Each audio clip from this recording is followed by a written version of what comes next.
Guys, welcome to the podcast. I've got Steve Teaches Crypto here. Steve O'Brien, welcome, man. Thanks a million, Jenny. Thanks for having me on. Deadly. So Steve's an Irish guy, putting out amazing content on. I only see it on Instagram. I assume you're probably on TikTok as well. I am indeed. Crushing it on TikTok. Really high quality stuff, great information, and really well put together. Gonna have to sort of get you to teach me how to do this, Steve. Show you the ways of the force. Yeah. So welcome anyway. I'd love to hear your journey into crypto, sort of where did it start and what was your journey in before we get into the good stuff. Yeah, thanks a million. So I've been working in tech for the past 12 years. So I got into I got into crypto through the tech. And that being a load of lads sitting around in 2017. I'm on the engineering side of tech. So surrounded by a load of lads, geeky guys jumping into crypto. Didn't know what crypto was. All I knew was that some of the lads had jumped into Ripple and they were making serious money. So to be honest, dived in, didn't have a clue. A lot of people start crypto this way, to be fair. Jumped in, threw money in at Ripple. Possibly the most unlucky decision I've made since the SEC held up Ripple from 2017 right up until now. But that was my basic introduction. Just a few lads sitting around having a chat, buying crypto for the sake of it. So yeah, that was pretty much my introduction. And then from there, watched, like everybody else probably at the time who was uneducated in crypto, watched it go down like 90% and sit there essentially for the next 4 or 5 years. But I got back into crypto in a big way then, kind of the start of 2020. I had just a penny drop moment on assets and liabilities and the difference between an asset and liability. And it was kind of actually sitting in this room, penny dropped, and then just 100% since then, just into crypto and NFTs as well. So yeah, they're my two big loves right now. Deadly, man. You mentioned Ripple. That was your first investment, and people always ask me about Ripple, so I'm going to ask you about it. Oh, no. What do you think of Ripple?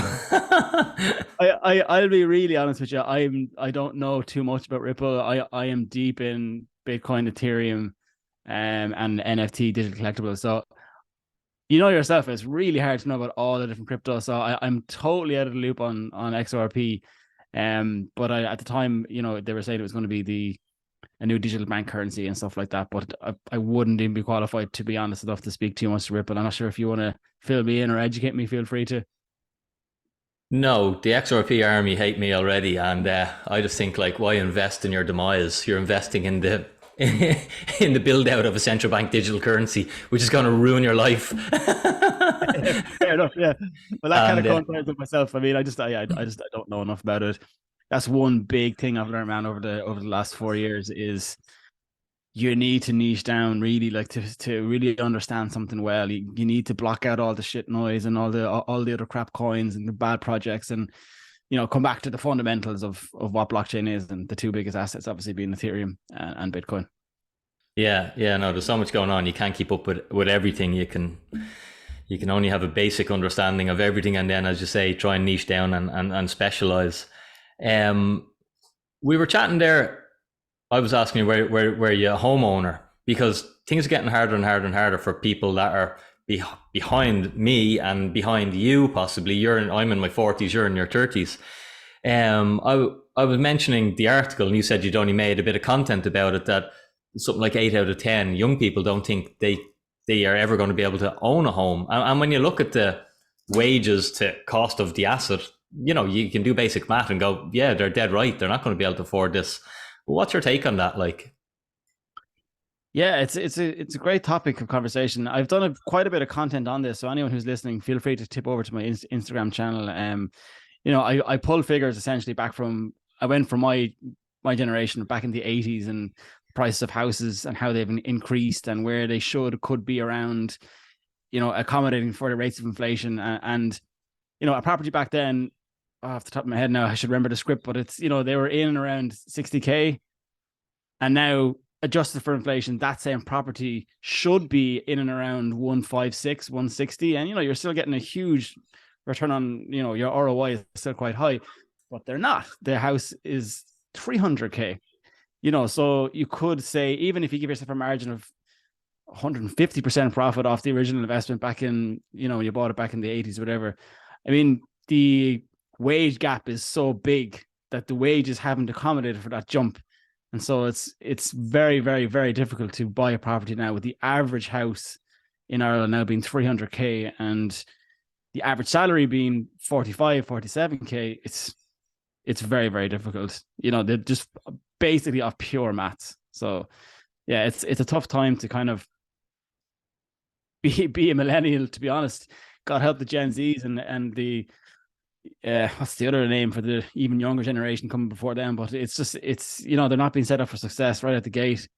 Yeah, it's kind of scary, I suppose, for everybody. And that was one of the biggest things, man, that really, not just crypto, but really made me want to understand money. I'd like to think, I'm successful enough. I've worked really hard to get where I've gotten.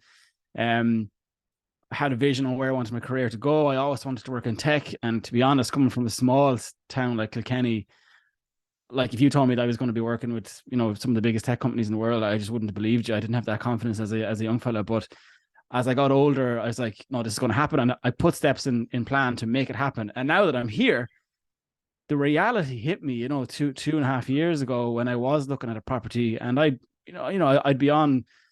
on a solid wage. I've been in the company for 7 years, and I manage a global team, and I'm barely able to afford a property, like barely able to, and that's including equity from the company, good salary, a lot of perks to tech, and that was the moment that I was like, holy shit, like you have to have something else. Like it's just not enough to save your money. I was fooled, to be honest. I was fooled into thinking that, I don't want to sound too preachy here in saying this, but it's like save, get a job. That's it. That doesn't work now. That worked for a different generation at a different time, and there was different wages according to the rate of inflation. And anyone that's listening out there who is struggling, who's thinking, Jesus, like I'm not doing good enough. I can't get a house. It's actually not your fault. It genuinely is not your fault. It's I'm not too politically educated, not a master on politics, but I do understand the fundamentals of how money works, and all I can say is kind of understand the fundamental principles of how money works, how central banks work, and you'll kind of understand why it's not your fault. Yeah, it's crazy, like, because if you think rationally, and this house I'm sitting in, like, it's worth hundreds of thousands more than it cost me to build it. I've only wrecked it. Ask my wife. Do you know what I mean? Like, I've lived in it. I've made it dirty. It doesn't make rational sense that it should be worth all this extra money than it cost me to build it. It's like a rational thinking person would say, like, if you have something and you consume it and you use it, it's going to go down in value. But it's, I suppose, where we get fooled is that the house is still the house. It's the unit of account. The euro is just what's bleeding value. And it's always bled value since we went to a full fiat standard. But the way I see it is, it's like a hurdle rate, and it's getting harder and harder and harder. Okay, so I had a hurdle rate, I'm in my 40s. Your hurdle rate was harder than mine. Okay, but someone in their 20s, their hurdle rate is, and you know yourself, you have a good job, you work hard, you put in a grind, and still you struggle to get on that property ladder. Whereas someone in their 20s, what are they going to need to be? They're going to need to be like in the top 1% of the 1% of careers to be able to get on that. And that's why I think most young people are like, we can't afford a house, we're going to have to leave Ireland. Another thing I've seen, and I don't know, did you see this, but in terms of wealth, Ireland is meant to be, one of the wealthiest countries in the world. Where's all the money? Where's it going? The roads are in crap. The health service is a joke. And it's been that way all my life. And I'm not bashing on people who work in the health service. I think they do an outstanding job, but the resources and they're being squeezed and worked harder and harder and harder. Like, it's just, is it the money's fault? Is it a politician's fault? Is it a combination? Who knows? Yeah, it's good. It's a good question. And it's a combination of all of it, really. And I suppose the only thing you can control, right, is your education. So a lot of this stuff is kind of out of your hands, as you said, you know, like whether it's the central bank printing loads of money or the politicians not fixing the roads. But one thing you can do, and me and you are doing it, and I really hope, you know, people listen to this podcast. Well, they probably are, because they're into what we're into crypto. But you do have a little bit of hope, and it's funny because when I started getting into crypto, like went crypto, but when I started getting into crypto, you know, back really hardcore, jumping into the end of 2019, you know, I was jumping in for, you know, obviously I was being drawn in from like the crypto bro side, you know, I was, to be straight, you know, I'm like, gains, this is great. I wanted on this. Then I started to discover NFTs, and I started really understanding and got educated and certified in a few of the fundamentals of crypto, you know, including Bitcoin, introduction to crypto. And that's kind of when I really got even more confident. And I find, you probably might find this too, but I find the more I jump into crypto, specifically Bitcoin, really, I suppose, and Ethereum, the more confident I get in it, because it really is genuinely a bit of hope at the end of the tunnel. And, you know, again, not to get too deep on it, but, you know, something that has a fixed supply that's instantly transferable at the snap of a finger, that's borderless, trustless.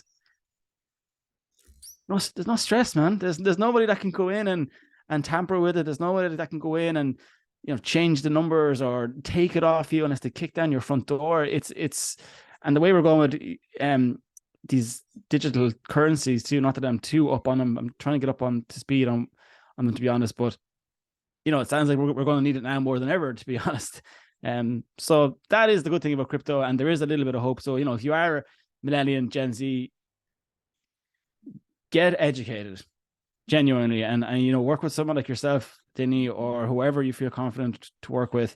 But, you know, don't waste time. I would say, you know, try and invest in yourself a little bit and get the fundamentals under your belt now, when the prices of everything are down, when the economy is not in a great space. You know, these are the times really when you can make life-changing decisions. And I know everyone says that, but it's actually true, you know. So Yeah, the hard times is when you stimulate it. A fellow says to me, Dinny, I was consulting today, what are you going to do? You know, what are you going to do in the next 10 years? And you know, I've been thinking about this a good bit for a while, but certainly more so with that, a lot of the thing around the AI, the chat GBT. And I was like, well, most of our jobs are going to go away in this decade. Like, they really are. I know we've talked about this for decades, it seems, but when things change, they change fast. And so whether people are ready or not, like, the world is going to change. It's going to change so fast and so rapidly, and careers that we thought were steady state careers that we can just go into that won't exist in 20 years time. So it's all right if you're in your 50s or your 60s, you know, world's probably going to just plod on and you'll be retired. But if you're in your 20s or 30s, like, you're, you know, and even 40s, I suppose, we're going to see massive change in the world, and steady jobs that we think are steady jobs won't exist in 10 years time, and they'll just be a memory because an AI will be doing them much easier. And even when I was thinking about that, I think that being able to work with your hands for a short period of time, that's going to be a valuable skill again, because AI will replace, and this is just my thing, and I'd love to hear your take, it's going to replace all the software type jobs first before it has sophistication to be in the manufacturing with, you know, the skilled manufacturing, I suppose. So for a time, perhaps being able to work with your hands will be a good asset. And a lot of people have, you know, that's a dying skill. We don't have apprentices anymore. All the building trades can't get staff. We're trying to bring people in from other countries. So perhaps, you know, it's thinking outside the box is almost taking a step back. What's your take on AI and all the developments there? yeah, I think what you said is basically nail on the head. It's spot on. And the irony of AI was, you know, when AI started to develop, you know, 15 years ago, I mean, proper like AI, like as we know it now, a supercomputer computing. I know AI is around a long time before that, but everyone thought, you know, it was going to be the truck driver is going to be replaced, and the worker man is going to be replaced. We get robots in to do it. And the irony is it's completely the opposite. It's actually the creatives that are being replaced, and the copywriters. You can write songs with AI now. It's the graphic designers. It's the complete other end of the scale. And you're dead right. And it's actually moving down now through coding. Engineers are starting to be replaced. Chat GPT can spit out code. Like, I mean, that's insane. So you're spot on. I think actually being able to work with your hands is going to become the new set of millionaires, to be honest. I think because, like, as you said, there's not many people going into it. The less people are working in a specific industry, that enables you to dictate the prices. So carpenters, people that work with steel, any sort of physical engineering job, like going out to sea, mining, all those physical roles, they're going to be able to kind of, dictate, I guess, or set their own prices. And the irony there is that, like, go to college, get a master's, get a PhD, and now your PhD, if you did it in copywriting, not that it's funny, I suppose, but just the irony of it, I guess, it's totally gone the other way. I'm sure it probably was similar for yourself, but when I was coming up, it was only frowned upon not to go to college, and there's, something wrong with you if you didn't go to college. And realistically, most young entrepreneurs that are making serious money are the people not going to college, and they're actually starting their own businesses, whether it be with their hands or providing a service. So yeah, it's you're spot on there. AI is flipped the world on its head, and not the way everyone thought it was going to be flipped. Yeah, no, I never went to college. I was lucky because I'd have just messed around for 3 years. I went and done a trade, an apprenticeship, which was kind of good as well. Well, it was good, but it suited me better. But yeah, no, friends of mine who have building companies now are just saying we can't get the young lads anymore, and it's gas. Like back in my day of The Apprentice, it was apparently you can't beat apprentices up anymore. But back in my day, like as apprentice, you had a hard time, but like didn't do us any harm. My dad was a builder, for his entire career. He trains horses now, but yeah, I was on many a building site, and my dad running the company, like you think you'd get it soft, but it got it worse. Yeah. Well, you got all the hard jobs and the abuse, so it was a tough one, but it's a great. I tell you one thing, like doing physical work, it's some way to train your mind and just value money. I think that's another thing that I think this next generation coming up with are starting to not get exposed to, which is not great. And even myself working in tech, to be honest, like and I actually edited the videos as you were mentioning earlier on.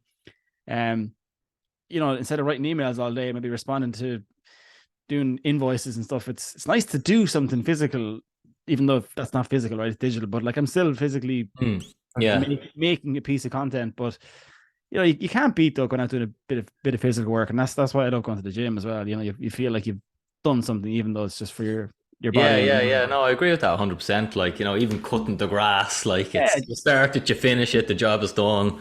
Wash the car. No, there is a lot to be said for that. And I worked with my hands for years, fabricating steel work. Parts of it I enjoyed, parts of it I hated, but I did get that. At the end of the day, you felt good. You felt like I've done a hard graft there now. I deserve to sit in the chair and the big, jeez, that's grand. Give me a cup of tea there. Exactly. Yeah, you just feel honest, and it's funny, like like I. Not to bring everything back to crypto, but I feel the same now with finance too. And I know we talked about this on my podcast, but a great sense of accomplishment, man, when you have a crypto wallet there, whether it be in your safe or in a lockup, and you know that you physically done the work to take that offline, you physically digitally hold it, that's a good feeling too, to be able to take control of your own finances. I know you talked about it, but there's a lot to be said for teaching a man to fish as opposed to just handing your money over to someone else to do it for you. That is 100%. I only messaged a girl today and I said investing is about information, not money. It is though. Like it's not just about I'm going to be an investor and I'm going to put and I was trying to encourage her to consume information. A lot of information is going to mean whether you're successful or not how much money you start with, or not how fast you get the money into something. What should I buy, Dinny? Steve, should I buy this crypto? I'm sure you get it as well. Like no one's going to get ahead with that of just telling me what to do. They're just looking for the shortcut, and but information is really cool. I want to get into NFTs. What is an NFT for someone who doesn't really understand them?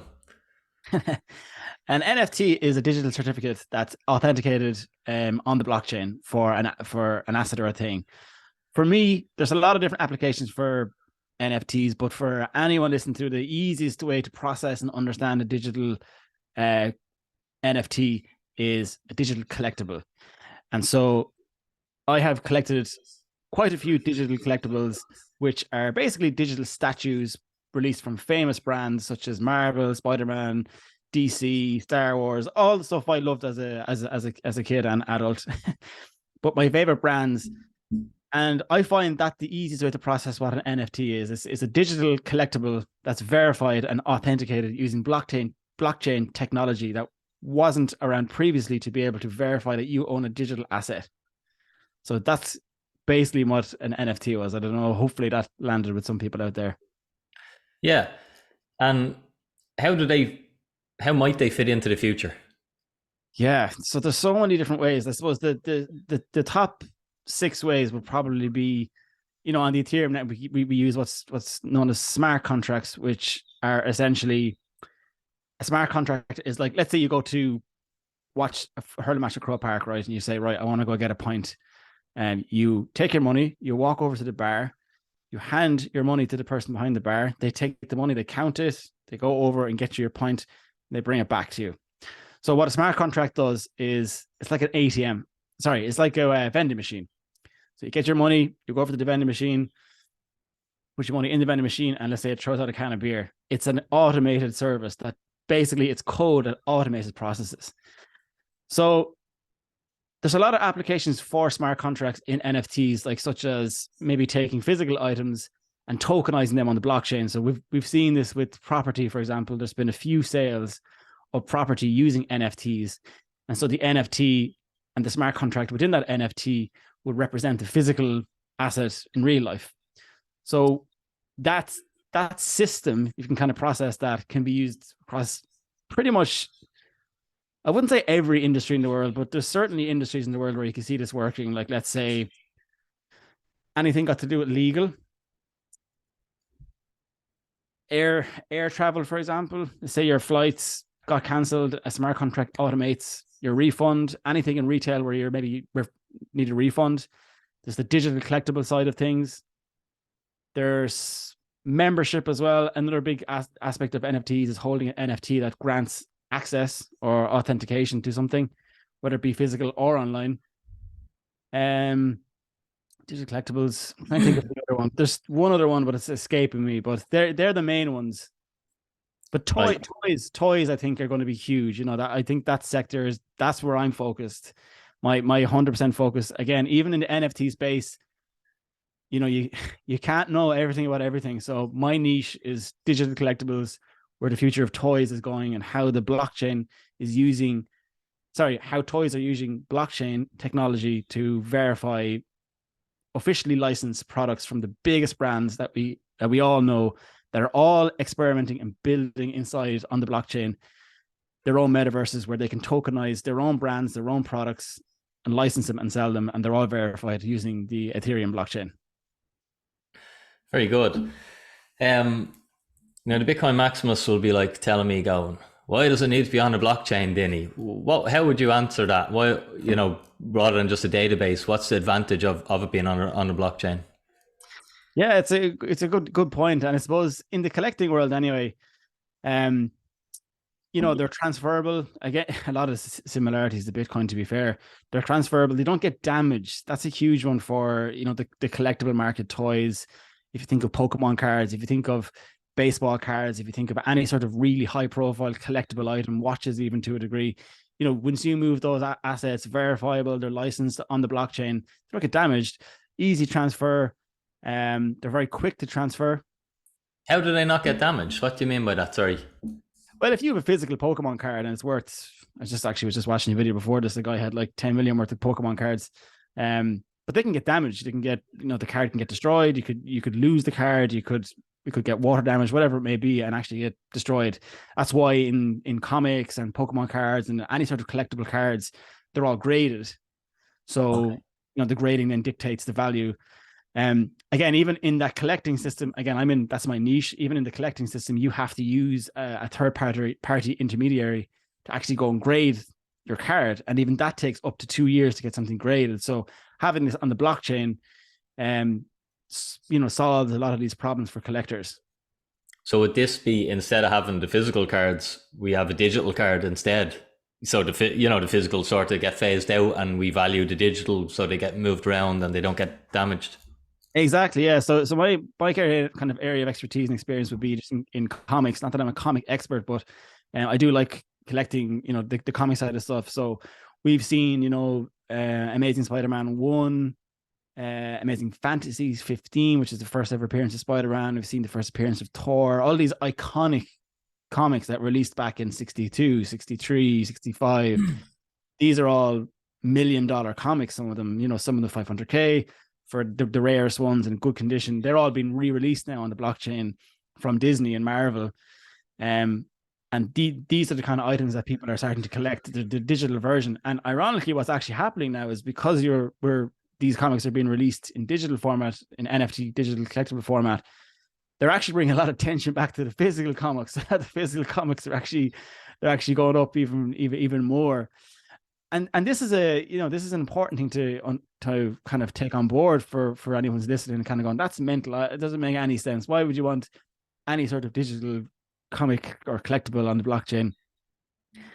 The physical comics are so popular, and to some people in the collecting space anyway, these rare items are the Lamborghini or they are the Bugatti, and that's what they spend their money on. If you look at musicians like, I love rock music, and Corey Taylor from Slipknot, like a massive Star Wars collector. He's like hundreds of thousands of euro worth of Star Wars stuff. And I was on TikTok the other day and I saw Andrew Tate pop up with some guy in Dubai. Before he got arrested, he was living in Dubai, and the Dubai guy is like, brings him into his house. Let me show you this room. Opens the vault, and boom, they're all the comics that I have. The first appearance on the blockchain version, he's the physical ones, and he pulls out one of them, and 3.4 million for a comic. Like it's Wow.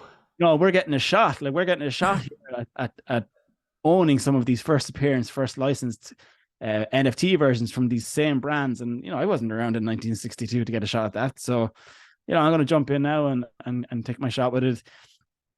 Realistically, we live in a digital first era right now, and the generation coming behind us live in a digital first era, and you have to take this into account when you think of Bitcoin, you think of Ethereum and digital assets and goods and products. That's their standard now, and that's realistically probably going to be the standard moving forward. Yeah, no, you're spot on there. Even in the gym, when you see all the young lads, they're so bad into the phone. They have to look at it between every set and everything, and they're just like, Jesus, what'll they be like in 10 years? It'll be in them, like, I suppose. We joke about that, but yeah, I love the glass. The big glasses, yeah, that's it. And the other side of some of these collectibles and NFTs are they have that augmented reality built in, that feature built in, and then if you think of where Apple are going, you think of where Microsoft are going and where Meta are going, they're all working on augmented reality glasses, not VR headsets, augmented reality glasses. I guarantee you, in 10 years, you're going to be thinking, how did I operate without that? Yeah. Steve, would you give us a little explanation of AR, just for anyone who's not familiar with it, just a sort of really simple version? Yeah, cool. So augmented reality is basically images and graphics being presented in your real life now. So you put on the glasses, and maybe you have an extended desktop in front of you, or you get like your notifications pop up in front of you in reality. So it's kind of, you're not like sucked away in VR. VR is more like 100% immersive experience where you're wearing a headset. World, yeah. Yeah, it's totally immersive. Like, AR is being used in Intel. It's been used in Microsoft, where I know in Intel, for example, they have AR glasses, and even some car companies where the engineers put the glasses on, and they're being shown what to do while while they're wearing the glasses, but they're physically in reality working on the car. So AR is a combination of the physical and virtual together. VR is really like an immersive experience where you're really in the virtual reality elements. Now, you could argue that using the games and toys is kind of in reality, but it's not really like, it's not like you can drive a car in VR. You could potentially wear AR glasses and have Google Maps in front of you directing you. So very good. Yeah. Thanks for giving us that little explanation of the two. You mentioned you're very much sort of Bitcoin and Ethereum they're what you're most interested in or what you sort of specialize on. Sorry, before I leave NFTs, I just wanted to ask you. So, would you are picking up NFTs that you think this is my shot?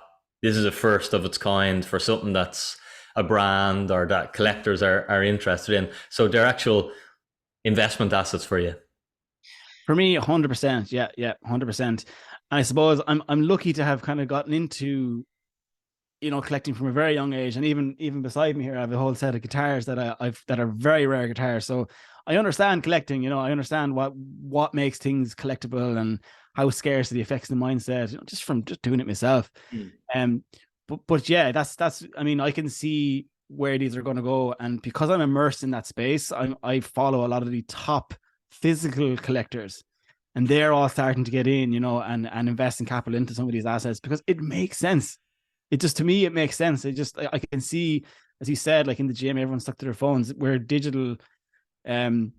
digital thinking generation coming behind us, and I genuinely think AR is really going to change the game, because if you can read your comic in AR right in front of you without having to carry it around you, and it's like the first appearance, that's some flex. I mean, you can't do that with a graded comic. It's sealed. You can't as soon as you open that seal, it loses all its value. Essentially, you send it off again, you could damage it. So yeah, I just see just that generation wanting these products. I guess the other side of that as well is, like, I mean, some of these are already selling for insane. Just before I came on, I did a story there, but these comics are dropping for 10, €7, €20. 3 sold this week for 10 grand each. Wow. I don't even know what the X return on that is, but it's like they are selling, and these comics are way down. I mean, there's rare DC, sorry, not DC. Oh God, what's the brand? I'm totally pulling blank. There's rare comics that were going for in the bull market 100K, wow. 8K. These are €10, and this is in a 2-year time frame. Now, obviously, massive hype, massive speculation, influencers pumping them, all that stuff. But I mean, they're still going for 10K. I mean, that's obviously a massive drop, but unfortunately, that's just across the board in the space. But I think in that space specifically, people are so passionate about these things that it's, unless you're in it, you probably wouldn't really understand it. But everybody has their own passion that you really, really love, whether it's watches, cars, digital or physical collectibles, comics, whatever it is. So I don't know. To me, it just makes sense. I just get it, as a collector myself. Yeah. No, that's awesome. You've got the experience to to understand the mindset, and you're just putting the digital spin on it and position yourself. What's the crack with Bitcoin? I'm like, not Bitcoin maxi, but I certainly do. That's pretty much all I talk about. I'm focused on. How do you see Bitcoin sitting into our future? You mentioned you're pretty full on and into Bitcoin. How do you see it changing the world, or have you thought about it much? Yeah, I Bitcoin for me is amazing scarcity, digital scarcity. Yeah, like there's two kind of main ways I think most crypto people view crypto or view Bitcoin, where they're kind of, there's an opinion that it's going to totally change the financial system, and then the other side of it is maybe you just kind of hold it because it's like digital gold and it's a store of value. I'm kind of in the middle. I know it has the capabilities and the technology to maybe potentially be used as a world reserve currency, but I do feel that Bitcoin was designed more as a store of value. Even though it can do a medium of an exchange, I feel it's the digital gold. So, each Bitcoin can be broken up into 100 million Satoshis. So you could use it maybe on the Lightning Network as a reserve global currency. But for me, I feel it's more of a store of value, digital gold. Yeah.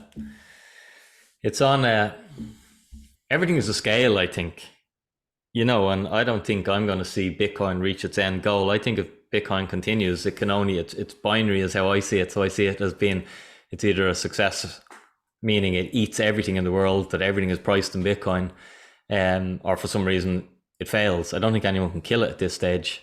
Maybe not, who knows? But no, I don't think anyone can kill Bitcoin at this stage. I can't see how that can happen. So I think it just trends to eventually engulf everything, because when you have absolute scarcity will consume everything, because nothing can challenge absolute scarcity. So yeah, digital gold first, and then digital property, and then store of value assets, which are like your guitars and everything, and they just have utility value. But like, it's that takes a shift, doesn't it? And like, you're gonna look at them and go, nah, but I like them. And then I'm just thinking this through this in my head, but you like them, and there's thousands of people that like them. So will there still be a collector's market in the physical?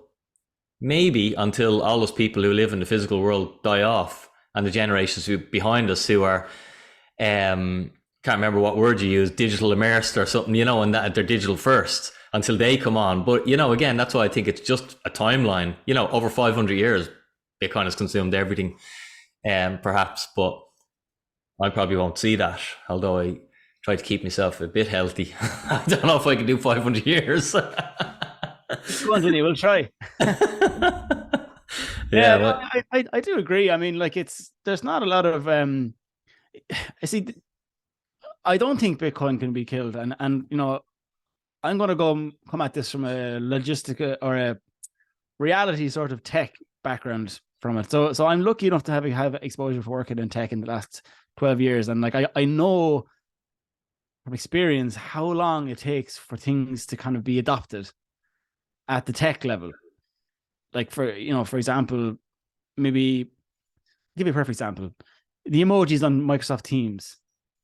They took, I think, 2 years to get them to put them in. And you might think, geez, that should have been done day one. But, things take a long time. So that's how long it takes to do an emoji. So, like, I understand, we're 14 years into Bitcoin, but we're not really. Like, it just takes so long, man, for tech to catch up. And so I think Bitcoin is still so new and so alien to a lot of people that really, like, it's only going to get stronger. And I suppose the real point is for anything to catch up to that.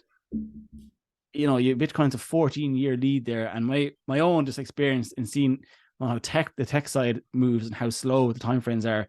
I can't really see anything passing out Bitcoin in terms of, I can only see it getting stronger and stronger and stronger, and it's kind of what you said, in a longer way. Yeah, it's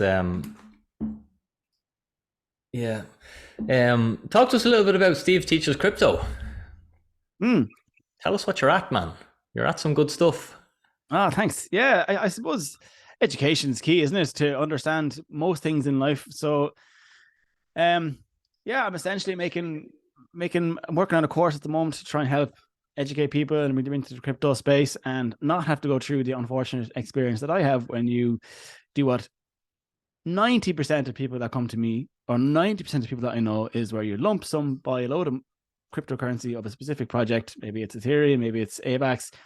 You drop 400 or 500 quid in on a specific day, at a specific time, goes down 60%. You start freaking out, you start selling out of positions, and you end up losing not just your money, but getting head wrecked and turned off crypto, and getting stressed and emotionally just all over the shop. So my whole goal really is to to prevent that from happening with people, with guidance, education, and support. And that's really what my content's all about.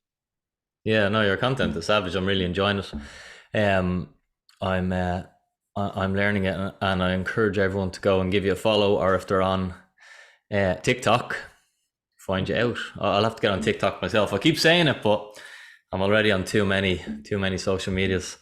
No, it's so hard, man.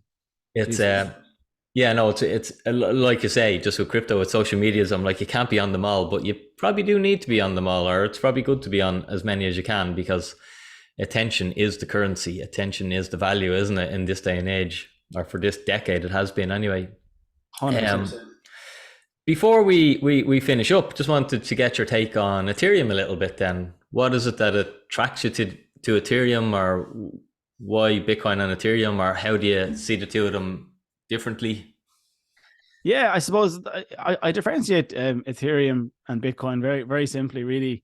Bitcoin would be the digital gold. It's the store of value. It does that best.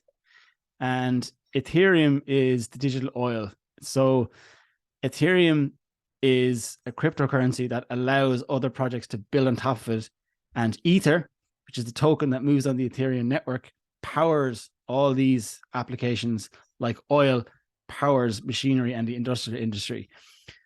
So oil, like Ethereum, is a store of value as well. So it's a medium of exchange as well. So, there's a lot of similarities there. And that's the easiest and most simplistic way I can get my brain around the differences between. And so I see the value there. I see the amount of innovation, the amount of companies building on the Ethereum network, building companies, building products, building services. They're all ERC20 tokens based projects. So for me, that's kind of why I'm so into Ethereum. And a lot of the NFT projects, if not all my favorite ones anyway, they're built on Ethereum. I know there's other ones on some of the other layer 1, layer 2 smart contract platforms, but for me, I think Ethereum is the way forward. All the biggest brands I like, all the biggest companies I like, they're all building on Ethereum. Disney, Adidas, Nike, who else? There's so many other companies, Coca-Cola, they're all building products. Lamborghini, they're all building products on the Ethereum blockchain or layer 2 crypto projects that build on top of the Ethereum network. So for me, it's a chance. I hate saying this, but everyone says this. It's genuinely like a chance to hold nearly what the equivalent would be of like buying a piece of the internet. That's simply how I see it. Right, very good. And then, so your investment strategy, basically, because you understand collectibles, you're searching out digital collectible NFTs that you're willing to hold for a certain amount of time. Who knows, a long time or a short time, and do you have a strategy then with crypto tokens, with Bitcoin accumulation to supplement that? Yeah, exactly. Yeah, I'm nearly crypto first, and then NFTs second, because they're a little bit more speculative. And one of the main applications or NFT stores that I actually purchased from, it's a centralized store, so little bit of risk there, in terms of it being centralized. So I'm much heavier on the crypto sides. So yeah, but I do have accumulation strategies. I have investment strategies. Some of actually, which are going to be in the course I'm going to be releasing, but the combination of dollar cost averaging and then LSSF, I think is my term. It's like lump sum set forget. So it's and bottom cost averaging, which is trying to average buy at the bottoms and kind of being able to identify when those bottoms are in, which is very, very difficult. Not a technical analysis expert, more off emotion and gut. But yeah, so I do have a accumulation strategy. But for the most part, you average buying is just the safest way to kind of accumulate crypto in my own experience. And especially in time now, and like everything's down 60%. It's unreal. It's my God, if we all did this back in 2017, maybe you did, or even 2019, man, what am I saying? Even 2 years ago, like, it's insane. I did a video recently, and sometimes I make so much content, you probably might experience this too. You kind of forget like how mental stuff is. Like if you bought Ethereum, right, 2 years ago, man, and you put €1,000 in, you had an opportunity to get out for a month, over a month period, 25, 32x. Wow. In 2 years, like, and sometimes I kind of forget that, when you go down the rabbit hole of creating content and you're dealing with a load of bullshit comments online and you kind of get sucked in, what the fuck am I doing? Yeah, yeah. Go, no. Stick to this plan. There's life-changing opportunity here. And yeah, it's such an exciting place to be. Stressful, but depending on your strategy. Yeah, and like that, as you mentioned earlier, the whole crypto bro thing, I think that's how we all get sucked in. It's like, hey, you're gonna make easy money, then you get you get wrecked, and then you either leave and say that crypto thing is a scam, or you educate, because you pay either way. Either pay by losing your money, or you pay someone to teach you. I sort of didn't get wrecked too bad. I sort of transitioned into, I spent a lot of money on education to try and understand, let someone else make the mistakes and waste their time, has always been my sort of strategy. And but we do all get attracted in for the fast money side of things. But as you say, like I remember running figures on a 10 grand investment in Bitcoin and Ethereum, and in 2017, and I know someone who done this. Okay. And it was like 3.3 million. Now, this is probably in the bull market, so maybe it's only a million or something now. I can't remember when I done it. But that was just by buying and holding and doing nothing. Now, this person unfortunately didn't do that.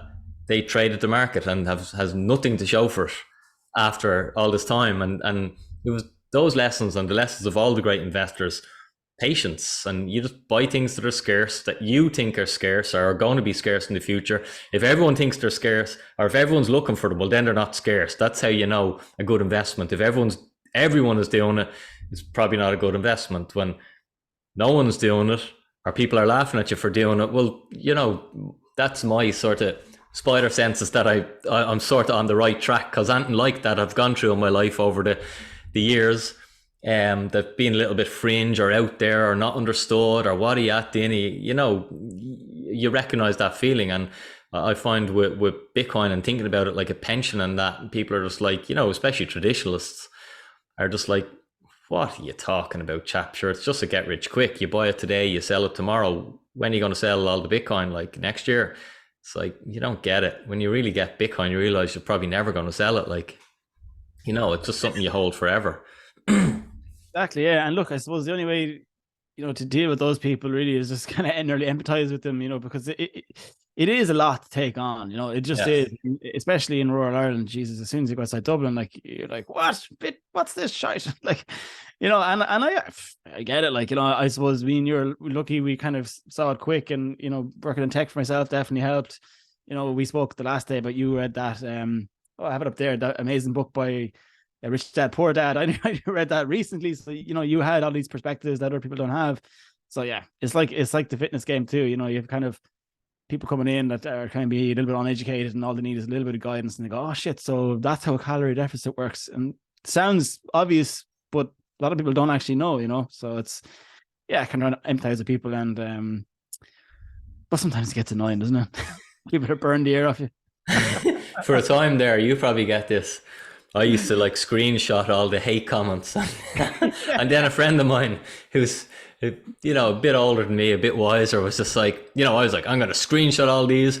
And in like 5 years, I'm going to send it to them. And he's like, Tinny, what are you at, you idiot? Just ignore or block. And that's what I do now. Instead, or I'd be responding like, I'm going to convince this person. And then it's like, suddenly I've lost an hour on a Saturday night where I should be just enjoying the evening with my wife or something. I'm having a war on a Facebook post or something like. Oh, stop. It's so easy to get sucked in. I've actually screenshotted on mine as well, but I'm going to do a reaction video eventually at some point.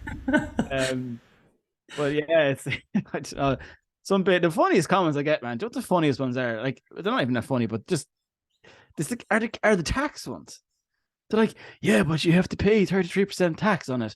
Yeah. Like, it's still up like 25 grand. Like, it doesn't make any sense. I say, yeah, I always tell people, like, when they ask me about the tax, and people always ask about the tax before they even buy the thing.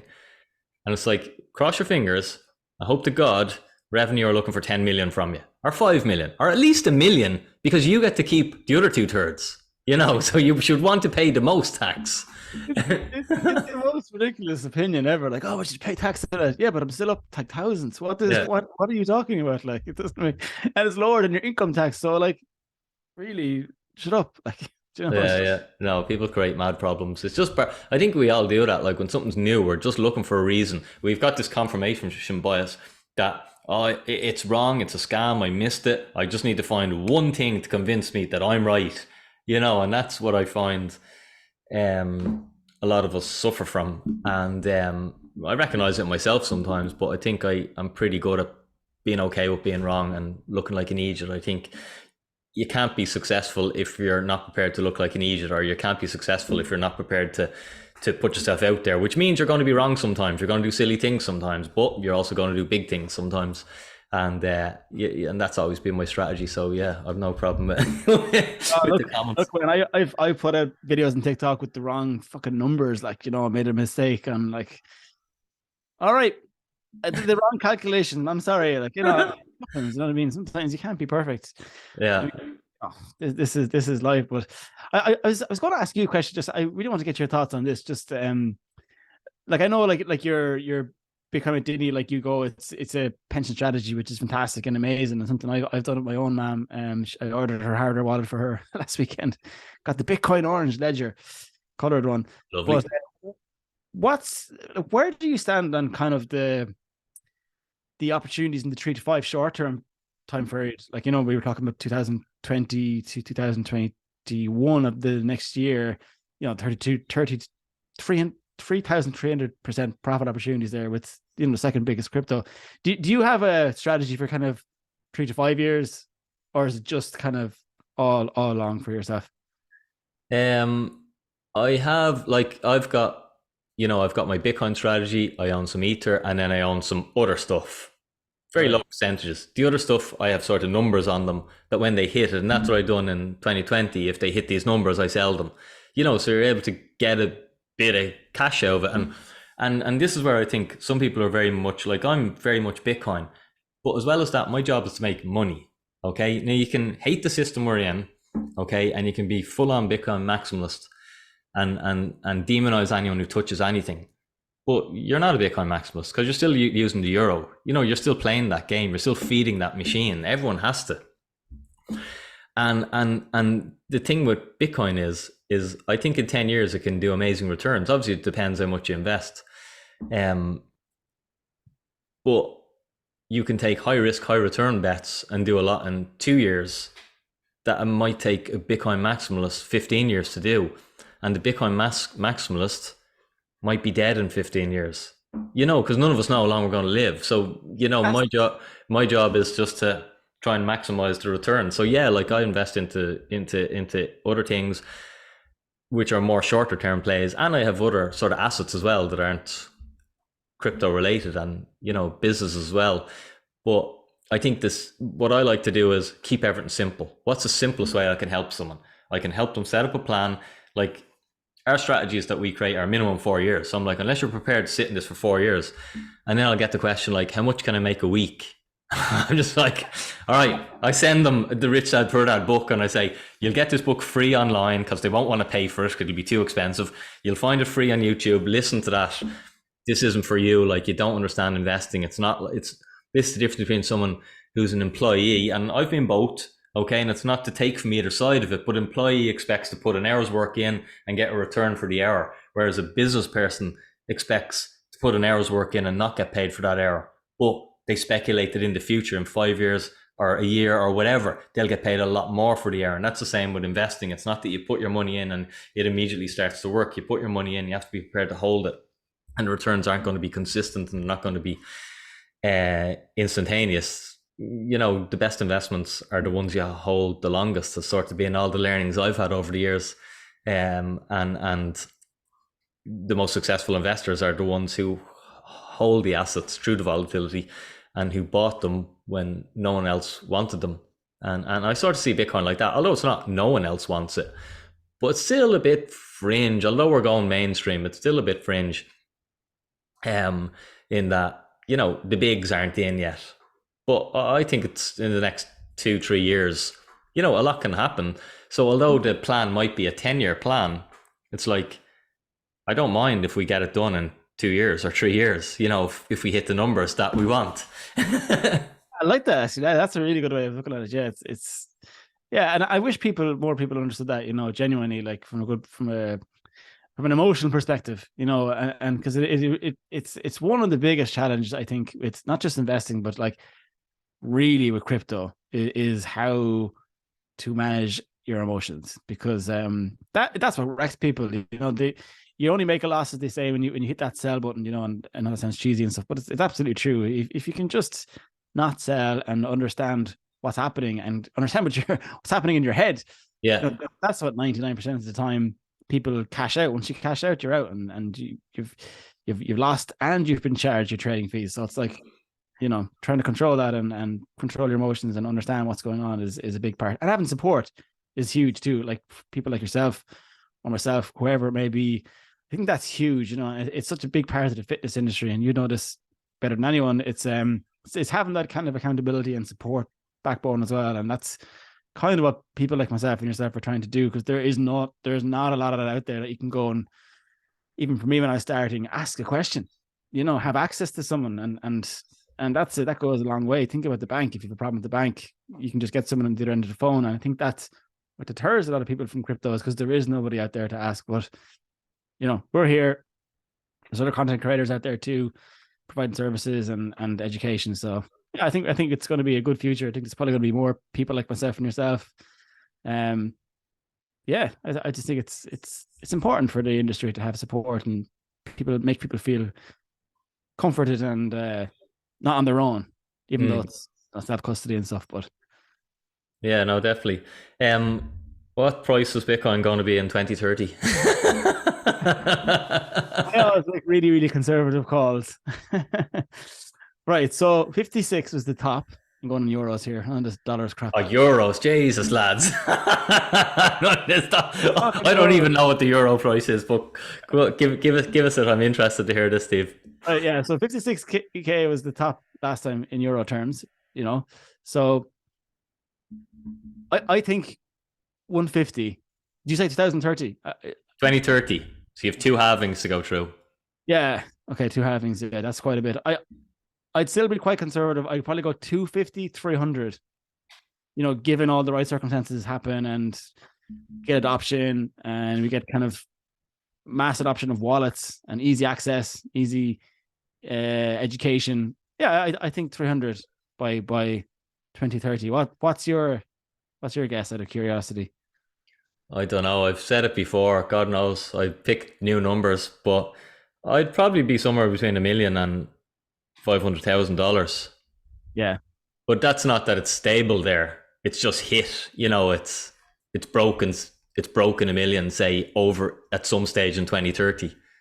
Yeah. I always just try and be more conservative with my calls on anything. I think it's just better for your mind to kind of not shoot too high for the stars. You can't be too disappointed or whatever that saying is. Oh yeah, well listen, Bitcoin's 20 grand today. Like we don't have to go anywhere near either of our numbers, and it's still probably going to be the best thing where someone can park their money for 7 years. Yeah, exactly. It's just the most amazing thing that is just gives me so much faith in the adoption of crypto as a Bitcoin and Ethereum as a whole is, and I'm sure I get this all the time, is that it's a crap asset. It doesn't have any value, and it's so funny. And if anyone's out there listening, please go and do this. Go on to CoinMarketCap and open up the Bitcoin chart, open up the entire timeline, hit the log button on the chart. And what the log button does is flattens out all those crazy peaks you see, because they look mental. The chart looks mental if you just look at the chart without pressing the log button. There's massive spikes. So hit the log button and you will see from left to right a continuous upward curve like the S&P. It looks like the S&P 500. And, if you're ever feeling kind of unconfident or you're worried or you're anxious or whatever it is, that gives me a lot of positivity and kind of puts things in perspective, really, that this asset trends upwards from left to right. And the massive benefits are you've got unbelievable, insane peaks along that trip to exit if you so wish. So, I mean, name one other asset that can do that. There is none. Yeah, that's awesome. Just before we hand off, where can the guys find you, follow you? Give us your socials there. Yeah, Steve teaches crypto across all platforms. So not Twitter, actually. I can't even remember my Twitter handle. It's Instagram and TikTok, and Steve O'Brien on YouTube. They're my main 3 places. I am on Twitter, but Twitter is a bit mad for me now. I don't spend too much time there. I just kind of stick my head in every now and then, but it's mostly Instagram and TikTok, and feel free to send me a DM. Love to chat to anybody, any questions, whatever, give me a shout, hit me up. That's awesome. Steve, thanks for coming on, man. Great chat. You're doing great things. I'll be following, I'll be subscribing, I'll be liking. And I'll be looking forward to catching up with you soon again. Yeah, definitely, man. Sounds good. Looking forward to it myself.